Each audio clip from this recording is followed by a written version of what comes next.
What's going on? I'm Sam, and today I'm going to be talking about Griffin. I started off today by going to Peter's shop and meeting up with him for a little bit. We had to go to Rural King and Harbor Freight, and Rural King is Griffin's absolute favorite place. So I was able to take him in there, and he made his rounds, got some treats, and pretty much he got to go in, see everybody, do everything, and get a ton of treats while he was in there. I had got to thinking, I had adopted Griffin just over 2 years ago in October of 2018. So I wanted to go over his whole story, show a whole bunch of pictures and videos of him growing up, and just make this whole video about him. What do you think, Griffin? Should we get started? Come on, you're fine. This is all about you, buddy. I need you here. Oh, it is recording. Okay. He's not usually allowed on the couch. He's allowed up if we invite him, and I feel like he really should be up here for this one. So the story begins about 2 years ago. We had been slowly looking for a dog on and off, but I didn't really want to get a dog while I had a full-time job because I just wouldn't be able to give it the love and affection that it deserves. I'm going to take off his collar so he doesn't rattle the whole time. Yeah, that's your collar, huh? What do you think of that? But then my UAV job fell through, and that's when I started working for Peter's full time. So that had happened in July. And in October, we were able to find this guy up for adoption. I really wanted him because he was super cute in the picture. And the ad said he was half Siberian Husky and half Alaskan Malamute. But what I think is actually the case is he's part Alaskan Husky, which is completely different than a Siberian Husky. It's just like a mutt of all the different snow dogs. So anyway, I was in Columbus for a weather balloon launch, launching a camera into space. And afterwards, this guy was, I think, another hour and a half east of us. So we made the trip there. Peter was with me. And we went into the guy's place, and this guy was in there. I think they had 5 or 6 from this litter, and he was the last one left. Right away, I wasn't sure about any of this, because the guy had this home security system installed with a card reader for the front door. He had cameras all over the inside of his house. He even had one of the trackable cameras in his living room. So the whole thing seemed kind of sketchy. But, you know, whatever. We gave him the benefit of the doubt. I'm pretty sure Peter said he saw some cockroaches running around in the kitchen. But we met up with this little dude, and he smelled terrible. He smelled like straight up vomit. I'm not sure how that happened, but it was not nice. But he also smelled like pine salt and felt very greasy. So it's almost like someone put some pine salt on him to try and freshen him up a little. And those two smells combined was just awful. At this point, I was playing with him a little bit. And honestly, I didn't really want to get him. They wanted $150 for the rehoming, which was fine. But I was looking at him like, I don't think this is the breed they're telling me. I don't really think he's that cute. I would rather wait and get another dog. But in the end, I was like, I really want to get him out of here and give him a great home. So I ended up giving them the $150 and taking him home. I drove the 2 hours back or whatever it was, and he just chilled on the armrest in between Peter and I for most of the way home. Peter held him a little bit, but I'm pretty sure with the smell, he didn't want to hold him the whole trip. But he was so small, he just kind of chilled there and fell asleep for most of the ride. I had to drop him off with my girlfriend when I got back because I had to go run somewhere real quick. I don't even know where. And while I was out, she texted me a picture of his little feet and said, I think there's something wrong with your dog. What it was is he has this extra set of dew claws, which makes me think he's part Pyrenees. So when they said Alaskan Husky, he might be actually part real Alaskan Husky, as in a mutt of all the sled dogs, not half Siberian Husky and half Malamute for sure. But I do think he's part Alaskan Husky, part Pyrenees, and possibly part Lab. But we don't really know for sure, and we probably never will. So we had a lot of problems with the potty training at first. They said he was potty trained, but even in a kennel, it became clear to us he wasn't, at least with us. So we worked on that. I clicker trained him right away and started teaching him all the commands I wanted him to know, like sit, stay, leave it, lie down, paw, even play dead. Along with some of the more important things, such as how to walk with me, follow me, and gently take treats from people's hands so he wasn't biting on them. Because the last thing I wanted was a dog that goes out in public and bites a stranger's hand really hard trying to get the treat out of the way. So with him, I can't even get him to bite me if I want him to. Yeah, you're tired. So when we're playing, if I have a toy and I say take it, he'll take it gently, leave it. And if I trick him by putting my hand where he'll bite it and say, take it, he knows my hand's there and looks for another place to take it. Take it. Oh, good boy. And it's the same thing with treats. I really didn't want him biting my fingers. So even if I cover up the treat with my fingers, tell him to take it, he'll just real gently feel out where the treat is. Maybe nibble at my fingers, but not actually bite them. And then when he gets a little bit of treat that he can get on, he'll gently take it out of my hands. That's one of the most important things I wanted him to know.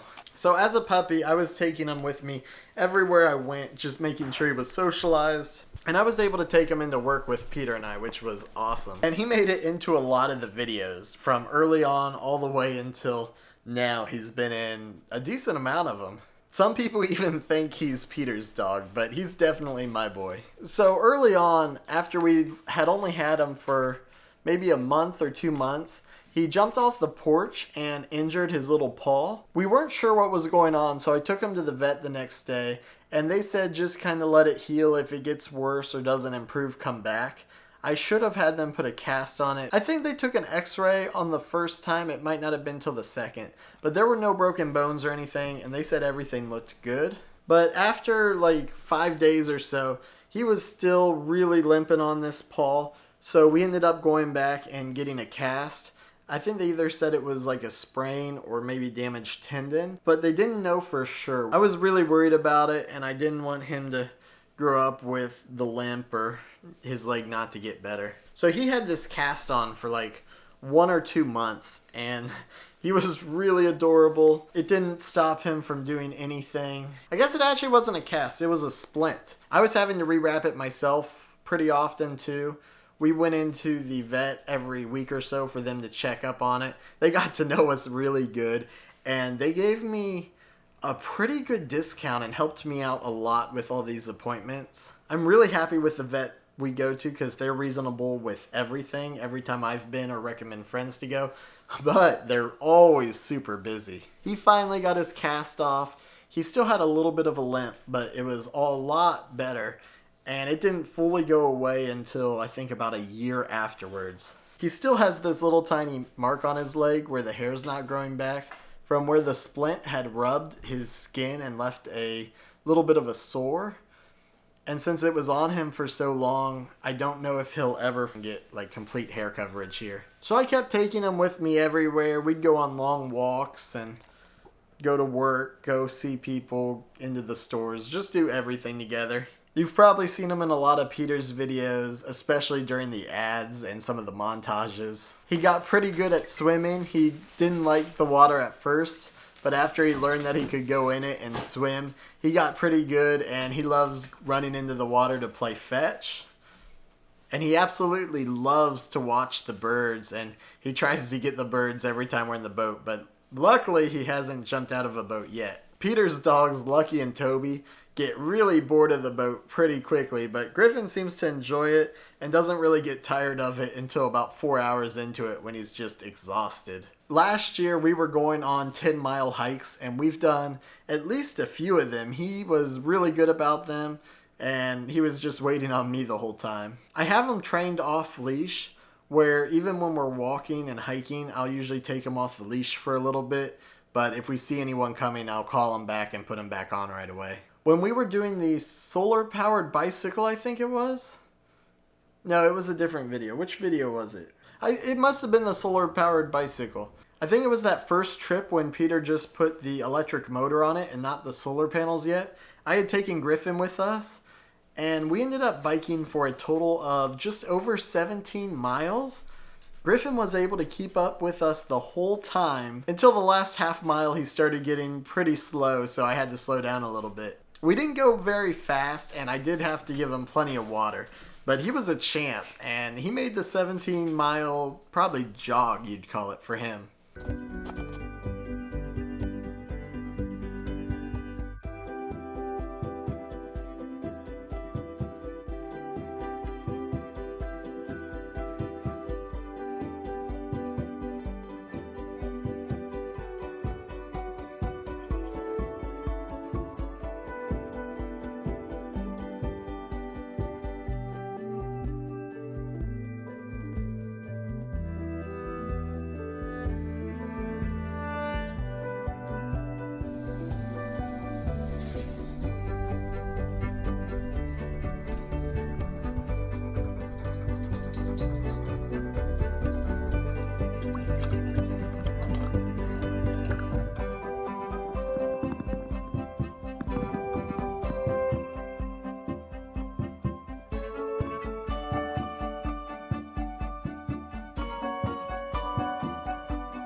We've gone to the dog park plenty of times. He has all his good friends there, and he always gets to see Toby and Lucky because he loves those guys. Anytime we go to Peter's house, he'll go play with them, and sometimes at Peter's shop, he'd bring the boys and they'd get to play around. One of the reasons I'm not looking for a full-time job right now is because I don't want to leave him at home. He's been with me more than any other person, where I'm more or less with him 24 hours a day, unless there's somewhere I have to go that I have to leave him. But for the most part, he's literally with me all day, every day. The longest I've been away from him was when I went to the Netherlands for the drone clash competition. That was about 2 weeks, and we were so excited to see each other. I really hope we don't have to do a trip like that again, but I'm sure it will happen at some point. Eventually, he did get his brother Jackson, but I'll probably talk about Jackson in another video. Come here, Jackson. Come say hi. So now that Jackson's here, Jackson's a little bit older. He gets a little annoyed at Griffin, but for the most part, they get along well and keep each other entertained.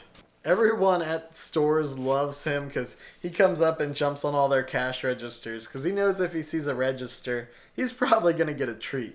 Oh, did you get a toy for me? Oh, I thank you. Thank you. Look what he got me. We had got him last October, so he's just about 2 months old right now. A little over.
So that's pretty much the story of how I got Griffin and what it's been like living with him for the last couple years.